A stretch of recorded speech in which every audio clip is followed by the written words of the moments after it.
So we're seeing obviously a restriction of bank capital provided to the mid-market, and that's been throughout the financial crisis, and I guess we can all agree it's going to get worse in future years as Basel II, Basel III and Basel III kick in.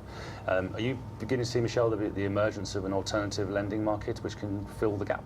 We clearly see this market emerging, and for example, many private placement coming on the French market with international lenders. So it's not only a pure local market, but a market which is becoming much more international. How do you see the market evolving from London, which is the heart of lending finance in Europe? In London, there are about 30, 40, 50 investors who are professional debt investors who have been involved in non-bank lending for many, many years. And a lot of those are now focusing on the mid-market as an alternative for them as well as for borrowers. And it's very much a market in growth. I think we're seeing a lot of capital being deployed into the mid-market. And whilst that is maybe London-centric from an investment point of view, I think a lot of those investors are very keen to do more and more deals in a pan-European context. They have European-wide funds, and whether it be sterling, euros or dollars, they're indifferent. So I think the ability to meet more financial sponsors and more corporates in France, Spain and Germany, as well as the rest of Europe, is a huge attraction to them. In Spain, though, I think there are some alternatives which are being developed within the country, as well as the pan-European wider non-bank market. Yeah, definitely. In Spain, we have to separate on one side just the large corporations, as for example Telefónica, Banco Santander, Iberdrola, that they're very used to, to issue corporate bonds in international markets. They have been doing it over the last couple of years with great success, a lot of appetite by international investors. What we are facing a problem is, trying to get some financing for medium-sized companies. And there are some new alternatives in the market that they are coming up, as for example the MARF. MARF is, in Spanish, is the Mercado Alternativo de Renta Fija, which translation in English might be an alternative market for fixed income. And this is a new market. It's coming up now in the second semester of the year 2013. So new issues are expected to take place over the next 2-3 months. And this is a very great alternative for medium-sized companies, who want to finance new projects, new acquisitions, or new, capital expenditure needs, with funds coming from international markets, coming from Spanish private investors.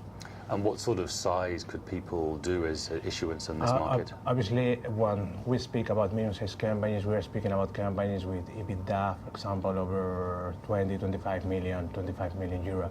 And it has no sense to, to get into this market for, bond issues lower than 25 million euro, more or less. This is the minimum request.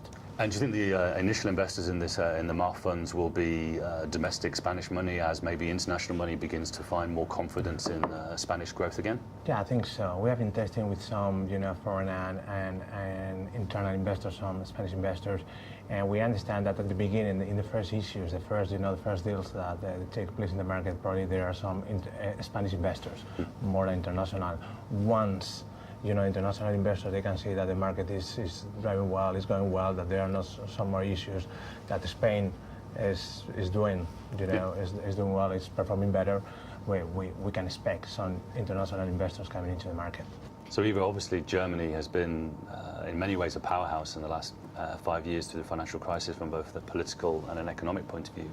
But I guess there is going to be a contraction anyway in the banking market, and it would seem that alternative sources of capital will be as relevant to German borrowers as the rest of Europe. As you said, Germany is luckily and in a very good economic condition, so that really helps us, helps the economy run. But nevertheless, I said before that we have a very large base of banks in Germany, local banks and banks from abroad.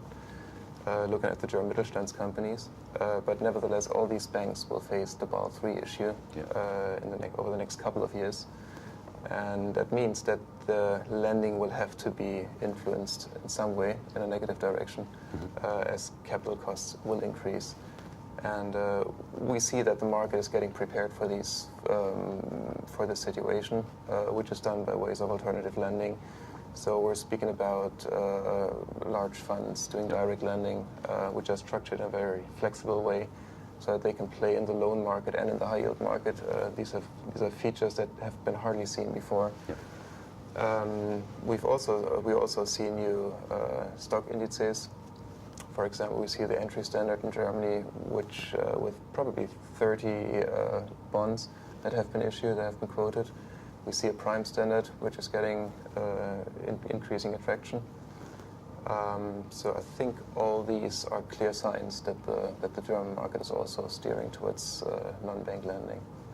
Certainly seems the case from London. Yeah.